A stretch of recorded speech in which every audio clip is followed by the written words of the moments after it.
Hello, I'd like to give you some early feedback from the recent Care Quality Commission inspection, CQC.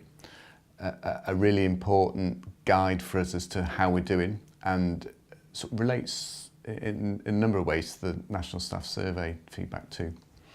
They've done a number of what are called core inspections of clinical services and gone to other areas of the Trust, and also in the last week done what's called a well-led review, which is a look at the senior leadership across the Trust.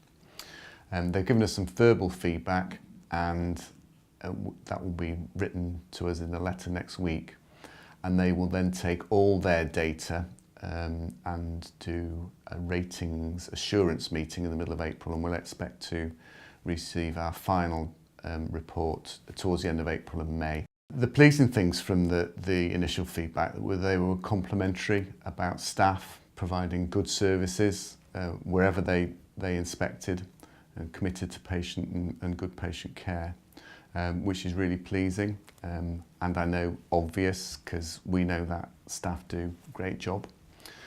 They were very complimentary about a number of other areas, in particular our patient engagement work, our work with volunteers, and our work across the equality, diversity and inclusivity domains where we were strong. However, they have identified a number of issues of concern that, broadly speaking, would fit into the similar categories identified in the National Staff Survey. So this is about our culture, our values, our leadership and support of staff engagement, and making sure that staff experience is as good as it can be. And they identified quite a number of concerns across that piece. So in some ways, this is not a surprise because it does align well, as I said, with the National Staff Survey, but at the same time it is disappointing for us. And we need to await the final summary report. But we can't wait for that before we take action. So there's lots of things that we need to start to do. But I've already made it clear that this isn't about action plans.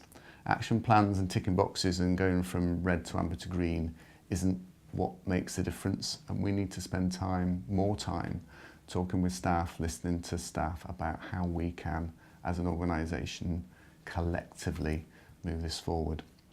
So I wanted to finish by thanking everybody that was involved in the CQC inspection. It's been a lot of work for a lot of people, and I know that some people got quite intensive interviews, but thanks to everybody that was involved and for feeling able to give feedback to the CQC, which is a really important part of the culture, that we support everybody in doing that.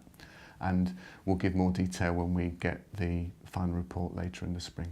Thank you.